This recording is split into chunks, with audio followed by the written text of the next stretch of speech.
So there's something that I've read that could potentially be massive.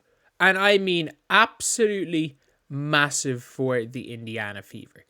And it is to do with the protections of players before the expansion draft. Obviously, the expansion draft is going to be on Friday night. We will be I'm probably going to go live for the expansion draft because why not? But anyway, there is something that I've seen. I'm like, this actually changes everything, and I've seen it from from fans of the Minnesota Lynx.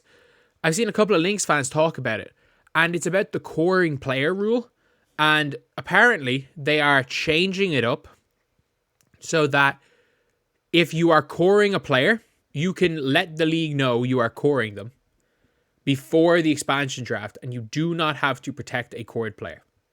So what that means is if you've cored a player, you do not have to, or you can protect 7 players and not 6. Before we get on to it, we're doing Hoopsmas. Forget the 10K right there. We're going for 40K. 40K by Christmas. We're playing 5 videos every single day on this channel. And right now, we are 1 subscriber of 39,400. That's going to be our goal by the end of the day. We're trying to hit 40K by Christmas. So, yeah, anyway, let's go to it. So I've been hearing discussion about it from people that would know more, because people that are in like the WNBA Twitter sphere that for some reason are as in the know as journalists. It's a really weird thing. But this is huge for the Fever because, do you want to know what it allows the Fever to do? It allows the Fever to protect all 3 of these players on the screen, but because Kelsey Mitchell is a core player, it means that they only waste 2 protection spots. Lexi Hull is going to be protected. That is their 3rd protection spot. And then when it comes to the last 3 players, when it was 2 players, everyone thought it was going to be 2 of Nalissa Smith, Grace Berger, and Temi Fagbenle. Everyone thought it was going to be 2 of those. And now that they potentially can protect 3, it allows them to protect Nalissa, Temi, and Grace Berger. Like, I don't know if they're going to be that high on protecting Damaris Dantas. I think she's a little bit too slow for a team that wants to play with pace. I think Katie Lou can survive because she runs hard. She is slow, but she runs really hard. And I do think, again, her second year come back off maternity leave. Look, if Katie Lou stays, she'll go from a 4 point per game average to probably a 6 or 7 point per game average. She'll be a solid bench player. Terrible contract still, but the reality is Katie Lou's going to be on the Fever next year. If they end up taking Dantas or maybe Christy Wallace, maybe they like Christy Wallace because she was a starter, I guess, for part of the year. She's on a good deal money-wise, but it allows them to keep Nalissa for trade bait. I don't see a scenario where Nalissa Smith is on the roster, because if we were going to play up-tempo fast, and the way Stephanie White's talking, and it's like, we want our players to like make reads and see what they do, and the only read Nalissa Smith makes with the ball in her hand is, what type of weird spinny fadeaway shot am I going to take? And in fairness to her, we've seen it in China, she's making them. She's making the mental shots that she shoots. And that's the thing, is like Nalissa Smith is a really good, tough shot maker from the post, and a team that wants to play like the Fever, or like Stephanie White says she wants the Fever to play, does not need a back to the basket, high degree of difficulty shot post fadeaway-ish. I don't even know what you can call those spin around, one leg, double pump, floater, fadeaway, jump shot thingies, what you can call them. I don't even know what you can call it, because I've never seen a player do it before. In fairness, Nalissa Smith does it well. So like, she is good. She is not good for what the Fever need.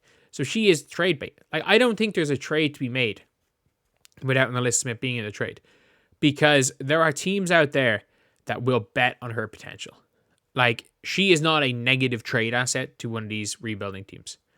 I don't think she's a great player for any of them. I don't think she's got supreme value. But like, Nalissa Smith on a first for a potential year rental of Satu is something that the Fever or the Liberty might have to protect, or not protect. The Liberty might have, not Liberty, Jesus. The Wings might have to accept, or even like somebody plus a first from the Liberty. Like, that's probably the most you're going to get for a Satu because of 2026 Great Reset. And we're then looking at that, While at the same time, we are Grace Berger is a trade asset too, and she could be a nice backup point guard behind Caitlin. She's playing great in Turkey. She really is. And she is not a starting point guard level player. No one's really saying that. But like when she played at Indiana, she was great. She stayed at Indiana. The fans like her. She's doing well in Turkey. I think at this point in time, she's as good a player as Erica Wheeler. Except the difference is that she's like 24, 25. Whereas Erica Wheeler is obviously in her mid-30s. So it's one of those things where it's like you can go out with a young team, and if you want to make any trades for certain players, like if you want to make an Ariel Atkins trade, you might have to go and trade I'm trying to think somebody you could trade for Ariel Atkins. You might have to trade Grace Berger for Atkins, unfortunately. Maybe like Katie Lou in a second to make the salaries match, and if they're going full on tank mode, I guess.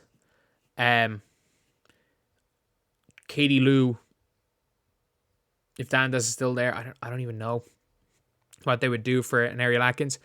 But again, for the Satu trade, pretty much Nalissa Smith is going to have to be there because Dallas need a power forward. Nalissa Smith is a power forward.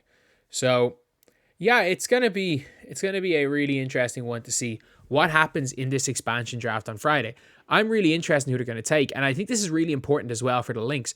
The rumor is they're going to be able to core somebody that is a free agent before the season starts, and by doing that, they're going to basically have the ability to protect Diamond Miller and Dorka Juhas. Everyone for the Lynx thinks they're going to have to protect one of Diamond Miller or Dorka Juhas. All the talk has been which one of them they're going to protect, and it means they might be able to protect both of them. And if they protect both of them, it means that the Washington or the Golden State Valkyries are probably going to take Elisa Pili, who is, I mean, she shoots the lights out. She shoots the absolute lights out, but she's a 5'9" center. 5'9's a bit like gas. She's probably a 5'10" center. Yeah, let me know what you guys think. Do you guys think this is going to make any difference? Do you guys think this is just people misinterpreting the rules? Or what? Do you guys think this is nothing? Or do you guys think they're going to use that extra spot to protect Dantas instead of Grace Berger? I don't see it. I think they're hoping the Valkyries take Dantas. I think Dantas is a really good player, by the way. Like, for people wondering why I'm like so negative on Dantas, I'm actually think she's a really good player. I just don't think Damaris Dantas is a player that the Fever need necessarily. I think a team that needs to run does not need a player who realistically needs to slow the game down quite a lot to succeed. But anyway, that's the video. Thank you guys for watching. Please like, comment, and subscribe.